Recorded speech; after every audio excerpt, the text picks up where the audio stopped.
अस्सलाम वालेकुम। जैसा आप लोग सभी जानते हैं कि मैं बुक कीपिंग एंड अकाउंटेंसी का टॉपिक कंटिन्यू कर रहा हूं, जो कि है रिटायरमेंट ऑफ पार्टनरशिप फर्म। तो आज हम लोग लेजर अकाउंट से स्टार्ट करेंगे, जिसका क्वेश्चन कुछ इस तरह से दिया हुआ है। ठीक है, पहले तो क्वेश्चन में आप लोगों को बैलेंस शीट दी गई है। बैलेंस शीट से पहले इंट्रोडक्शन पार्ट में सतीशन, सपना और कस्तूरी, ये तीनों पार्टनर का शेयर है 4/7, 2/7, 1/7। अब बैलेंस शीट में तुम लोग को दिया है लाइबिलिटीज़ में creditors, generals of bill payable और कैपिटल अमाउंट, सपना, सतीशन और कस्तूरी। एसेट साइड में दिया हुआ है कैश के बाद में debtors, motor van, machinery, land and building, stock और फिर गुडविल। इस तरह से हम लोगों को पूरा एक बैलेंस शीट दी गई है। बैलेंस शीट में पूरी इन्फॉर्मेशन है। अब एडजस्टमेंट से स्टार्ट करते हैं। तो एडजस्टमेंट में दिया गया है, on the same date Sapna retire from the business and the following adjustment are to be made. Sapna नाम की पार्टनर रिटायर हो रही है और एडजस्टमेंट करने के लिए कहा गया है। Firm goodwill to be valued 24,000। पहली चीज़, फर्म का गुडविल 24,000 रुपये करना है। सेकेंड है assets and liabilities to be revalued, stock 12,000, debtors 10,500, machinery 25,000 and creditors 14,000। यहाँ पर हर एक एसेट्स को रिवाइज करने के लिए बोला गया है। स्टॉक को 12,000 करना है, डेटर्स को 10,500, मशीनरी को 25,000 और क्रेडिटर्स को 14,000। फिर तीसरा एडजस्टमेंट है, Satishan is to bring 20,000 and Kasturi is to bring 5,000 as additional capital. Satishan और कस्तूरी दोनों लोग एडिशनल कैपिटल लाएंगे। सतीशान 20,000 रुपये और कस्तूरी 5,000 रुपये। और उसके बाद में कहा गया है, Sapna is to be paid 16,200 in cash and the balance on her capital to be transfer to her loan account. Sapna जो रिटायर हो रही है उसको 16,200 रुपये पेमेंट करना है कैश में, और जो भी बैलेंस बचेगा उसको ट्रांसफ़र कर देना है हम लोग को लोन अकाउंट में। तो इस तरह से एडजस्टमेंट दिया हुआ है। कुछ एडजस्टमेंट एसेट्स को रिवाइज, लाइबिलिटीज़ को रिवाइज, कैपिटल कंट्रीब्यूट और पेमेंट के बारे में दिए गए, और कहा गया है कि लेजर अकाउंट प्रिपेयर करने के लिए। जैसा आप लोगों ने क्वेश्चन को देख चुके हैं, क्वेश्चन के बारे में इंफॉर्मेशन आप लोग को दी गई है। अब हम लोग डायरेक्टली सॉल्यूशन स्टार्ट करते हैं। तो सॉल्यूशन करने के लिए तो सबसे पहले यहाँ पर हम लोग को 5 अकाउंट बनाने की ज़रूरत पड़ती है, जिसमें पहला अकाउंट है यह रीवैल्यूएशन अकाउंट। कॉलम बनाने के लिए पर्टिकुलर्स रुपीस, पर्टिकुलर रुपीस, इस तरह से कॉलम बनाया गया है। सेकेंड अकाउंट बनेगा पार्टनर्स कैपिटल अकाउंट, तीनों पार्टनर के नाम पे, सतीशान, सपना, कस्तूरी। ठीक है। तीसरा अकाउंट जो है बैलेंस शीट, और बैलेंस शीट के बाद में बन रहा है कैश एंड बैंक अकाउंट, और लास्ट में एक अकाउंट और बनाया जा रहा है, वो है गुडविल अकाउंट। ये 5 अकाउंट हम लोग को बनाने की जरूरत पड़ेगी। अब कंपलसरी पार्ट जो है वो ये है revolution account, partners capital account and balance sheet. Cash and goodwill account सिर्फ बनाया गया है अपनी बेनिफिट के लिए, कि अगर हमको डबल एंट्री का इफेक्ट, डुअल इफेक्ट सही से समझना है तो ये डबल 2 एंट्री पास करेंगे, 2 अकाउंट एक्स्ट्रा बनाएंगे। वेटेज ऑफ मार्क्स इन दोनों अकाउंट के ऊपर नहीं होते। ठीक है। अब डायरेक्टली हम लोग सॉल्यूशन करने के पैटर्न से स्टार्ट करते हैं। तो जर्नल एंट्रीज और लेजर अकाउंट में सॉल्यूशन करने में एक हल्का सा डिफरेंस ये होता है कि लेजर अकाउंट करने के टाइम पे डायरेक्टली मेरा पैटर्न ये है कि हम पहले एडजस्टमेंट की पोस्टिंग कर देंगे, एडजस्टमेंट सॉल्व करेंगे, फिर बाद में बैलेंस शीट को पोस्टिंग एक एक करके करते जाएंगे। ठीक है। जिस तरह से पहले एडजस्टमेंट आप लोगों के सामने होगा, मैंने पहले भी बोल चुका हूं आपको कि आप लोग क्वेश्चन पहले कॉपी कर लिया करें नोटबुक में, और फिर सॉल्यूशन या ये वीडियो को देखें, तो आप लोगों को क्वेश्चन में क्या है और सॉल्यूशन क्या हो रहा है करेक्टली समझ में आएगा। ठीक है। तो सबसे पहली चीज हम लोग यहाँ पे एडजस्टमेंट से अपना सॉल्यूशन स्टार्ट करते हैं। वो सॉल्यूशन कुछ इस तरह से है, adjustment wise. Number 1, the firm's goodwill is to be revalued at 24,000। Firm का गुडविल रीवैल्यू करना है हमको 24,000 पे। अगर आप लोग क्वेश्चन में देखोगे तो गुडविल ऑलरेडी 10,000 दिया हुआ है। तो अगर गुडविल 10,000 दिया है ऑलरेडी, तो हम लोगों को गुडविल अकाउंट में एंट्री पास नहीं करनी है। ठीक है। हम लोग डायरेक्टली उसका इफेक्ट पास करेंगे बैलेंस शीट में। रीजन मैंने आप लोगों को क्लियरली बोला कि already goodwill is appearing in balance sheet, therefore no entry to be made in goodwill account, directly the effect will be made in balance sheet. First of all सबसे पहले हम लोग लिखने का तरीका ये रहेगा कि लिखेंगे गुडविल, गुडविल का ओल्ड अमाउंट बैलेंस शीट में दिया गया है 10,000, गुडविल का अमाउंट है 10,000। अब वही गुडविल अगर एडजस्टमेंट में देखा जाए तो बोल रहा है 24,000 करने के लिए, तो गुडविल 10,000 से 24,000 करना है तो उसको हम लोग बोलेंगे एप्रिसिएशन। 10,000 में 14,000 रुपए बढ़ाएंगे तब जाके हो जाता है 24,000। ये पहला एडजस्टमेंट का पहला इफेक्ट हमने पास कर दिया, ठीक है। सेकंड इफेक्ट पास करेंगे, एप्रिशिएट हुआ है तो गुडविल का एप्रिसिएशन इसका इफेक्ट आता है डायरेक्टली पार्टनर कैपिटल अकाउंट में, और पार्टनर कैपिटल में हम लोग डायरेक्ट लिख देंगे बाय गुडविल अकाउंट।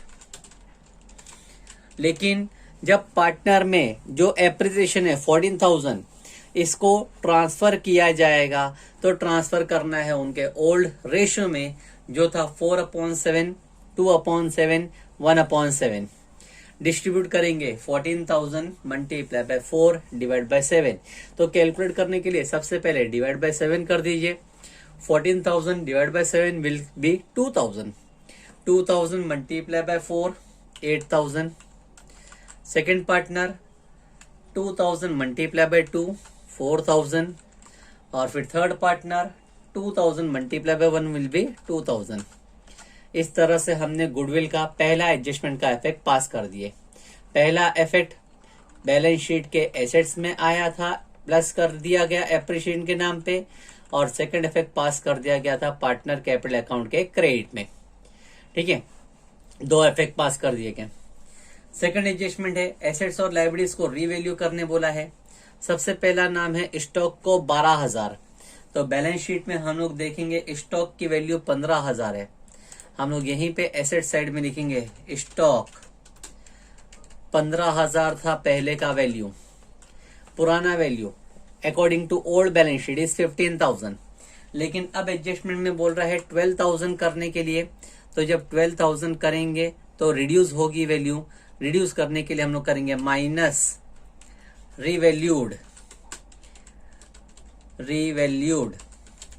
3,000 रुपए हम कम करेंगे तब जाके वैल्यू बन जाएगी 12,000। अब इसी का सेकंड इफेक्ट हम पास करेंगे। स्टॉक कहा गया था, माइनस हुआ है, वैल्यू डिक्रीज हो गई है, तो जो भी वैल्यू डिक्रीज होती है वो हमारा लॉस है। लॉस होने की वजह से रिवैल्यूएशन अकाउंट के डेबिट में आएगा टू स्टॉक अकाउंट, ठीक है। इस तरह से हमने स्टॉक लिख दिया, और जितना रिड्यूस हुआ था वो पूरा अमाउंट फीड करेंगे सेकंड कॉलम में, दैट इज 3,000। कंटिन्यू करते हैं, और उसी एडजस्टमेंट में स्टॉक के बाद में बोला गया है डेटर्स को 10,500 करने के लिए। तो अगेन हम लोग बैलेंस शीट में आएंगे, लिखेंगे डेटर्स 10,500, ठीक है। और सॉरी, पुराना वैल्यू पहले चेक करेंगे बैलेंस शीट में। डेटर्स का पुराना वैल्यू बैलेंस शीट में दिया गया है 11,000, लेकिन अब 11,000 की वैल्यू को 10,500 करना है तो हम लोग लिखेंगे माइनस RDD। हमेशा डेटर्स अगर रिड्यूस होता है तो RDD के नाम पे ही माइनस होता है, और हम 500 रुपए माइनस करेंगे तो जब जाके 10,500 रुपए बचेगा, ठीक है। तो डेटर्स पुराना वैल्यू था 11,000, लेकिन अब करने बोला था 10,500, तो हमने 500 रुपए माइनस कर दिए तो वैल्यू बचा 10,500। RDD निकालना ये लॉस होता है, तो लॉस का इफेक्ट अगेन रिवैल्यूएशन में लिखेंगे टू RDD, और अमाउंट लिखेंगे जितना माइनस किया गया था 500। फिर एक एडजस्टमेंट दिया है मशीनरी को 25,000 करने के लिए। मशीनरी अगर क्वेश्चन में देखें तो 26,500 दिया हुआ है, 26,500। मशीनरी भी लिखेंगे एसेट साइड में, machinery amount of machinery 26,500 according to old balance sheet. अब लेकिन हमको करने का है 25,000। 25,000 कर रहे हो मतलब रिड्यूस होगी। जब रिड्यूस होगा तो हम लोग लिखेंगे माइनस डेप्रिसिएशन। डेप्रिसिएशन माइनस किया गया, 1,500 माइनस करूंगा तब जाके वैल्यू बचेगी 25,000। ठीक है, अब डेप्शन निकाला गया तो डेप्शन भी एक तरह का लॉस ही होता है हमारे लिए, इसलिए इसका भी इफेक्ट रिवैल्यूएशन अकाउंट के डेबिट में ही आएगा। लिखेंगे टू मशीनरी अकाउंट और अमाउंट फीड करेंगे। जितना डेप्शन निकाला गया था 1,500 रुपए।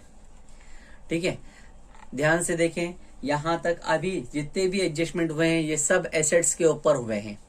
एसेट्स पे पहला एडजस्टमेंट गुडविल को रिवैल्यू करने बोला था, बढ़ गई वैल्यू, तो बढ़ने के बाद में सेकंड इफेक्ट पार्टनर के क्रेडिट में पास कर दी गई थी गुडविल के नाम पे और पार्टनर के रेशियो में डिस्ट्रीब्यूट की गई।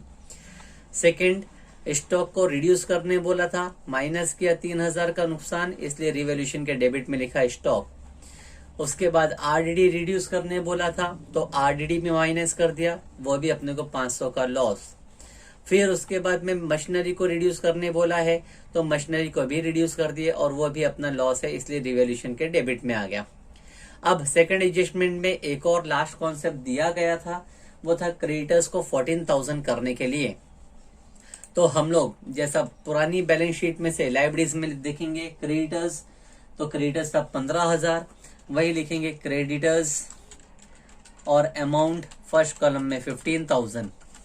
अब क्रेडिटर्स एडजस्टमेंट में बोला गया है 14,000 करने के लिए, तो जब 15,000 की चीज को अगर 14,000 करोगे तो वैल्यू माइनस करनी पड़ेगी। माइनस हुआ है तो वो कहलाएगा राइट ऑफ। राइट ऑफ किया गया, 1,000 रुपए जब मैं माइनस करूं तब जाके वैल्यू बचेगी 14,000 रुपए। ठीक है, तो यहां पर एक इफेक्ट हो गया कि मैंने क्रेडिटर्स को रिड्यूस कर दिया है, माइनस कर दिया। सेकंड इफेक्ट पास करेंगे, क्रेडिटर्स अगर कम होता है तो ये अपने लिए प्रॉफिट है। क्रेडिटर्स कम कर दिए गए, नहीं पे करना है तो वो अपने लिए प्रॉफिट है। प्रॉफिट की एंट्री आएगी क्रेडिट में, रिवैल्यूएशन अकाउंट के क्रेडिट साइड में लिखेंगे by creditors account, by creditors account, और अमाउंट फीड करेंगे क्रेडिटर्स का जो कि रिड्यूस हुआ है वो था 1,000। इस तरह से सेकंड एडजस्टमेंट पूरा कंप्लीट हुआ। अब एंट्री पास करेंगे हम थर्ड एडजस्टमेंट की। थर्ड एडजस्टमेंट में कहा गया था Satishan is to bring 20,000 and Kasturi is to bring 5,000 as additional capital. Satishan और कस्तूरी दोनों पार्टनर कैपिटल लेके आएंगे 20,000 एंड 5,000, तो उसके लिए कैश अकाउंट है हमारे पास। कैश अकाउंट, दोनों पार्टनर लोग कैश ला रहे हैं, पैसा हमारे पास आ रहा है, तो जब पैसा आ रहा है तो हम लोग लिखेंगे टू सतीशान अकाउंट। सतीशान का अमाउंट है 20,000 और टू कस्तूरी अकाउंट, और कस्तूरी ने लाई थी 5,000। कैश एंड बैंक अकाउंट हम लोग इसीलिए बनाते हैं कि कैश रिकॉर्ड करना है, पैसा आया है तो रिकॉर्ड करें, पैसा गया है तो रिकॉर्ड करें। तो यहाँ पर सतीशान का 20,000 रुपए आया और कस्तूरी का 5,000 रुपए आए, दोनों की एंट्री हमने पास कर दिया डेबिट साइड। सेकंड इफेक्ट पास करना पड़ेगा, कैश अकाउंट आया है, पार्टनर ने लाए हैं तो पार्टनर अकाउंट में लिखेंगे हम लोग बाय कैश अकाउंट। सतीशान के कॉलम में 20,000, सपना ने कुछ पैसा नहीं लाई है डैश, और फिर कस्तूरी के अकाउंट में आएगा 5,000।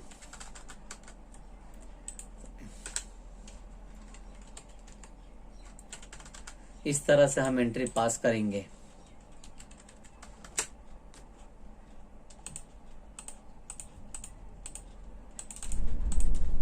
ठीक है,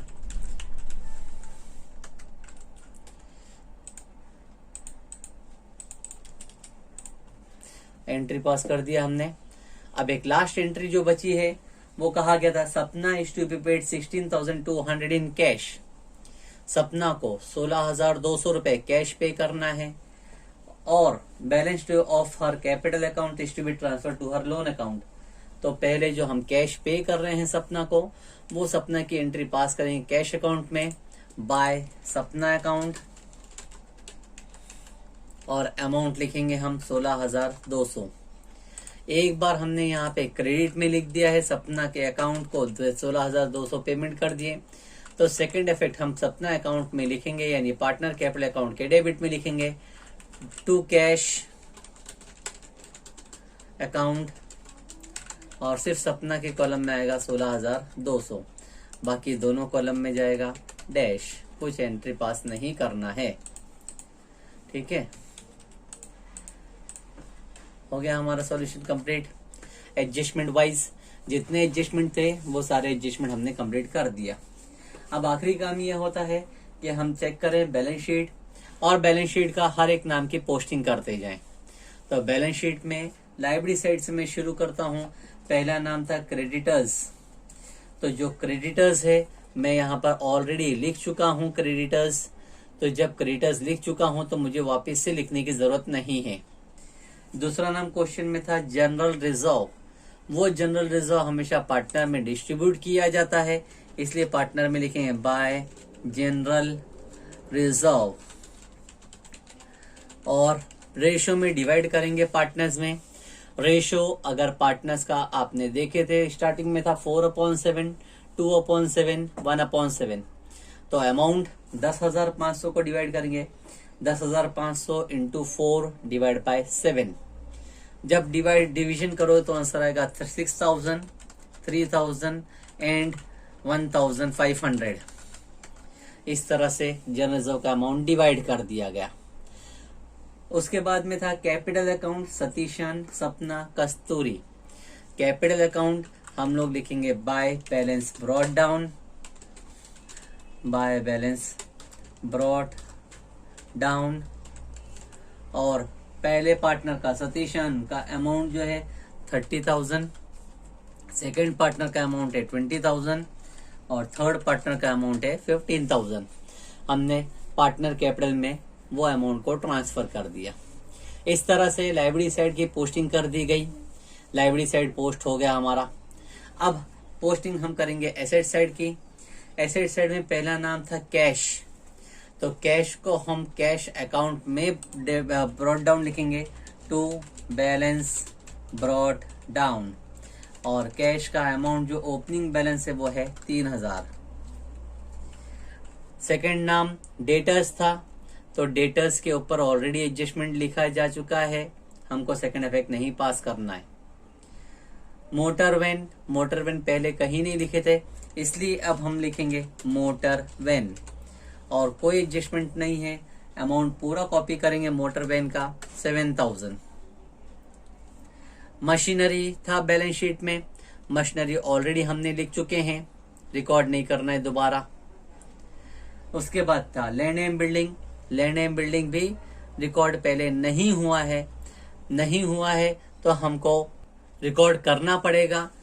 अमाउंट लैंड एंड बिल्डिंग का अमाउंट था 20,000, तो हम यहाँ पे लिखेंगे land and building amount, land and building का अमाउंट 20,000। नेक्स्ट अमाउंट था स्टॉक, और स्टॉक के ऊपर हमने एडजस्टमेंट पहले पास कर चुके हैं, ऑलरेडी हमारी बैलेंस शीट में रिकॉर्ड हो चुका है, तो रिकॉर्डिंग वापस नहीं करना है। और लास्ट में नाम था गुडविल, तो गुडविल भी तो हमने पहले एडजस्टमेंट का इफेक्ट पास कर चुके हैं, तो वापस से हम लोग को रिकॉर्डिंग नहीं करना है। इस तरह से हमने बैलेंस शीट की भी पोस्टिंग कंप्लीट कर दी है। ठीक है, एक बार वापस से आप लोग को रिवाइज करा दूं कि सबसे पहले जब हम सॉल्यूशन की शुरुआत करते हैं तो शुरुआत करने के लिए हम लोग एडजस्टमेंट से स्टार्ट करते हैं। हर एडजस्टमेंट के 2 इफेक्ट हम पास करेंगे, 2 इफेक्ट पास होने के बाद में उसका इफेक्ट यानी आगे बढ़ेंगे। एक एडजस्टमेंट 2 इफेक्ट हुए, फिर सेकंड एडजस्टमेंट के 2 इफेक्ट होने के बाद में थर्ड, इस तरह से हर एक एडजस्टमेंट के 2 इफेक्ट पास करने के बाद में ही हम आगे कंटिन्यू करेंगे। इस तरह से मैंने एडजस्टमेंट सॉल्व करा दिया। दूसरी चीज आप लोग को बताया बैलेंस शीट में बहुत सारे नाम थे, हर एक नाम को हमने देखा और हर एक नाम के हमने जगह जगह पर पोस्टिंग कर दी गई। ठीक है, एडजस्टमेंट के 2 इफेक्ट पास कर देते हैं हम, और पोस्टिंग का सिंगल इफेक्ट पास करते हैं। ठीक है, लास्ट जो काम है हमारा वो है टैली करना। तो टैली करने का स्टेप इस तरह से रहेगा कि जो पहले एक्स्ट्रा अकाउंट हमने बनाए थे, कैश अकाउंट, गुडविल अकाउंट, पहले ये टैली करेंगे। इनका बैलेंस हमेशा बैलेंस शीट में ही ट्रांसफर किया जाएगा। Cash balance normally on asset side and goodwill also on asset side. एक एक करके टैली करते हैं। कैश अकाउंट जैसा हमारे सामने है, कैश अकाउंट हमने देखा डेबिट में 20,000, कस्तूरी के नाम पे 5,000 और बैलेंस के नाम पे 3,000। टोटल अमाउंट अगर किया जाए तो टोटल अमाउंट हो रहा है 28,000, जबकि क्रेडिट में है 16,200। तो टोटल हम लोग नॉर्मली दोनों साइड लिखते हैं 28,000 बोथ साइड, और सेम लाइन में 28,000 हमने टैली अमाउंट लिख दिया। टैली अमाउंट 28,000 लिखने के बाद में जो इफेक्ट है ट्रांसफर करने का वो किया जाएगा। हम लोग निकालेंगे क्लोजिंग बैलेंस। ये क्लोजिंग बैलेंस कितना बचता है, तो 28,000 में से 16,200 माइनस कर दिया जाए। 28,000 माइनस 16,200 इट कम्स टू 11,800, 11,800 रुपये बचेगा। ठीक है, तो जो 11,800 रुपये बैलेंस बच रहा है इसको हम लोग लिखेंगे बाय बैलेंस कैरिड डाउन। ये है हमारा क्लोजिंग बैलेंस, और ये क्लोजिंग बैलेंस को फिर हम लोग ट्रांसफर करेंगे एसेट साइड में। ठीक है, यही अमाउंट को मैं अब यहाँ पे एसेट्स में लिख दूंगा, कैश एंड बैंक, जिसका अमाउंट आया है 11,800। ठीक है, अब ये मेरा जो कैश अकाउंट था टैली हो चुका, बैलेंस ट्रांसफर हो चुका। सेकंड इफेक्ट, सेकंड अकाउंट में देखूंगा गुडविल अकाउंट। इस क्वेश्चन में गुडविल अकाउंट में कुछ भी रिकॉर्डिंग की नहीं गई थी, तो हम लोगों को कुछ भी रिकॉर्डिंग करने की जरूरत यहाँ पर नहीं है। हम लोग यहाँ पे ना इसको टैली कर सकते हैं, ना कुछ रिकॉर्डिंग नहीं है, तो हम कुछ नहीं कर सकते, छोड़ देंगे उस अकाउंट को। अगर बैलेंस बचे तो ट्रांसफर होगा एसेट साइड में। डायरेक्टली आते हैं अब हम लोग अपना रीवैल्यूएशन अकाउंट में। रीवैल्यूएशन अकाउंट अगर आप लोग देखें तो टोटल अमाउंट जो दिया गया है वो अमाउंट है डेबिट में 3,000, फिर 500 और 1,500।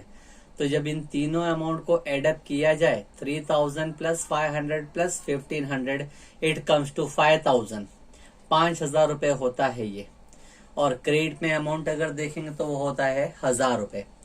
तो 5,000 अमाउंट बड़ी है जिसको हम लिखेंगे दोनों साइड में 5,000 हो गया, लिख दिया हमने 5,000। ये टैली अमाउंट है हमारा 5,000 का।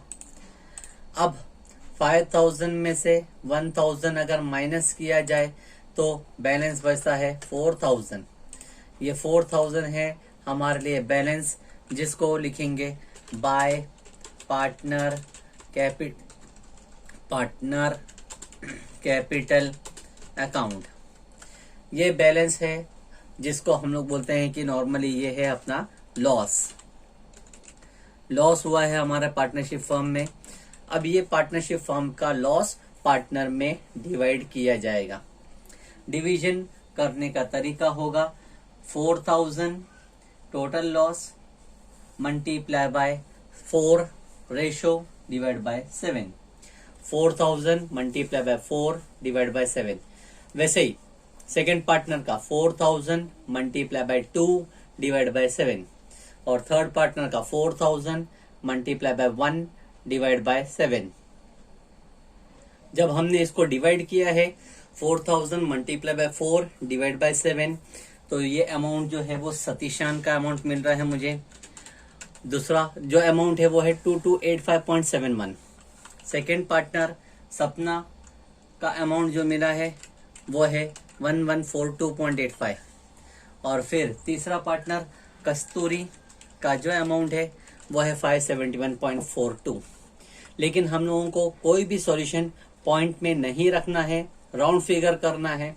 तो राउंड फिगर करने का सिंपल तरीका जो पहले से ही जानते हैं हम लोग, पॉइंट के बाद का डेसिमल देखेंगे और वैसा नंबर बढ़ाएंगे या इग्नोर करेंगे। पहला 2285.7 0.7 है तो हम 1 यूनिट बढ़ा देंगे, इसको लिखेंगे 2286।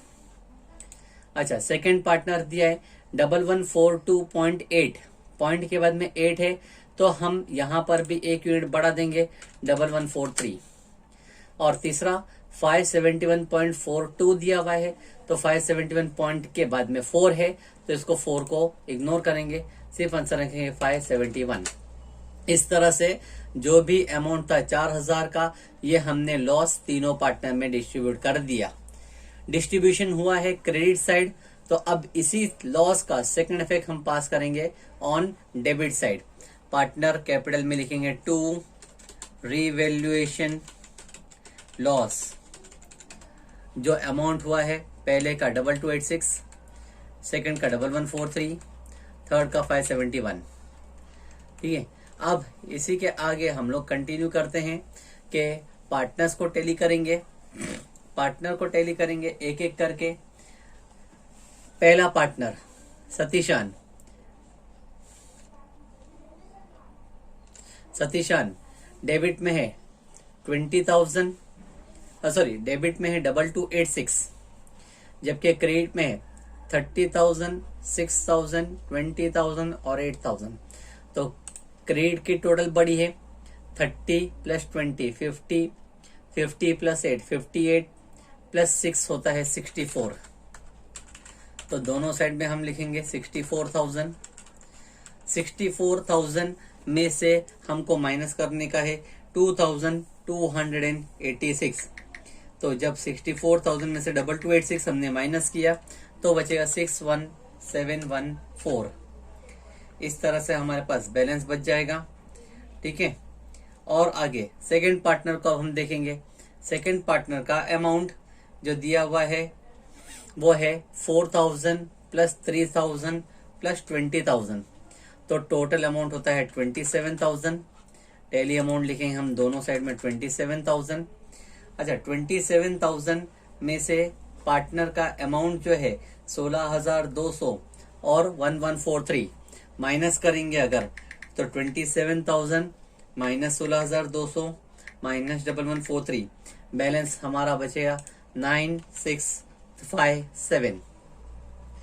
ठीक है, अब तीसरा पार्टनर, ये जो 9657 बचा है इसको मैंने अलग से लाइन में लिखा है, क्योंकि जो पार्टनर रिटायर होता है उस पार्टनर का बैलेंस लोन में ट्रांसफर करना पड़ता है, और लोन में ट्रांसफर करेंगे तो वो अलग लाइन में लिखेंगे।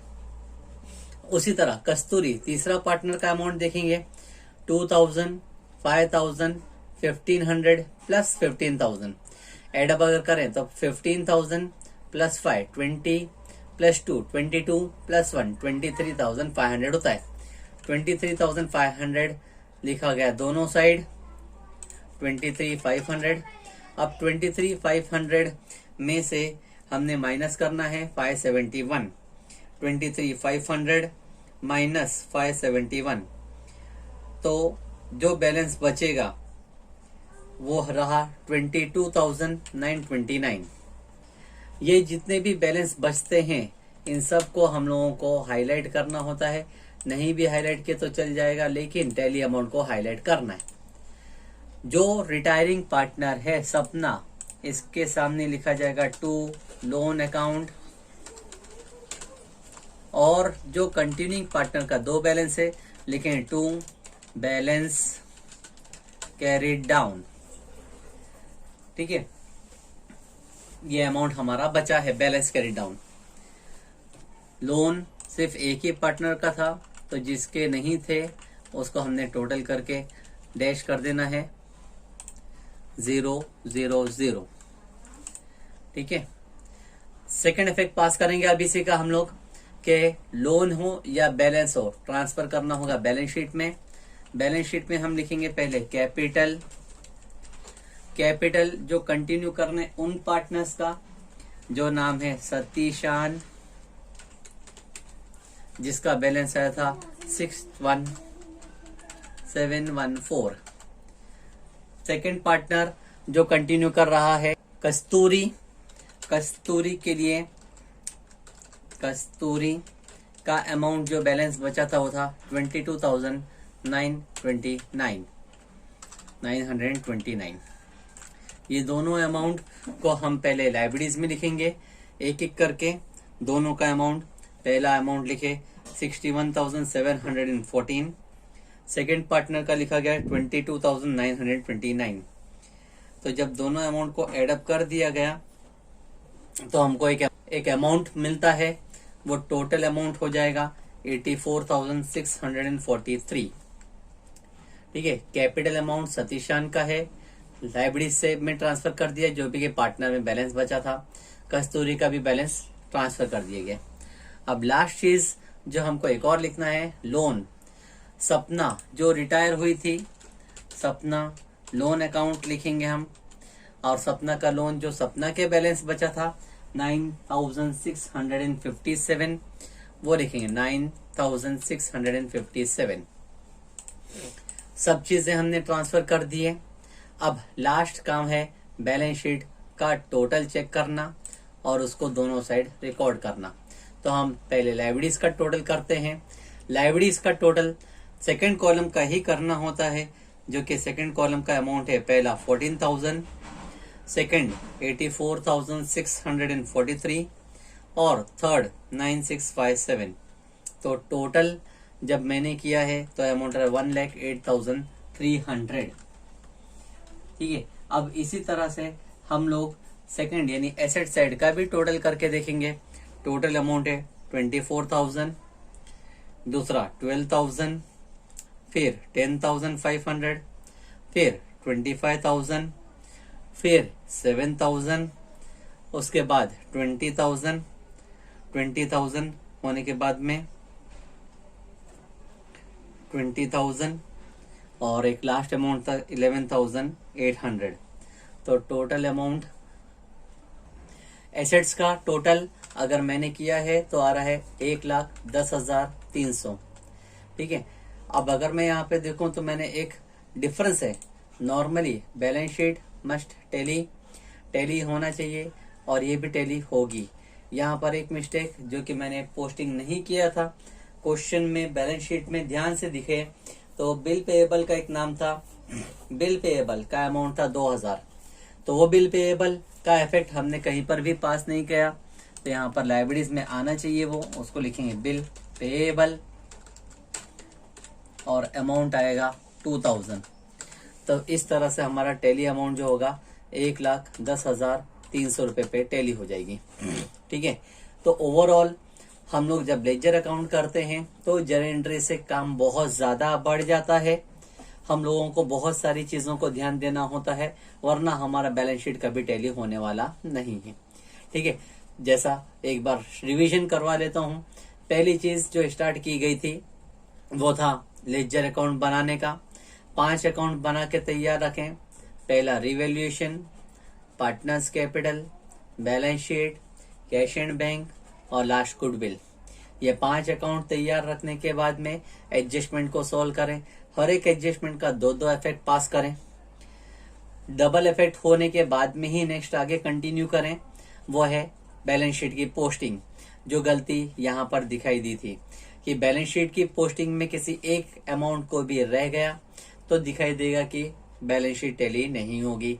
तो बैलेंस शीट को पोस्टिंग करें और बैलेंस शीट की पोस्टिंग होने के बाद में अकाउंट टैली करें। टैली करने के बाद में टैली करें तो टैली करने का स्टेप होगा कि पहले गुडविल अकाउंट, कैश अकाउंट को टैली किया जाए, बैलेंस शीट में ट्रांसफर कर दिया जाए और फिर रिवैल्यूएशन अकाउंट, रिवैल्यूएशन के बाद में पार्टनर कैपिटल और at the end balance sheet, ये सब टैली होना चाहिए। ठीक है।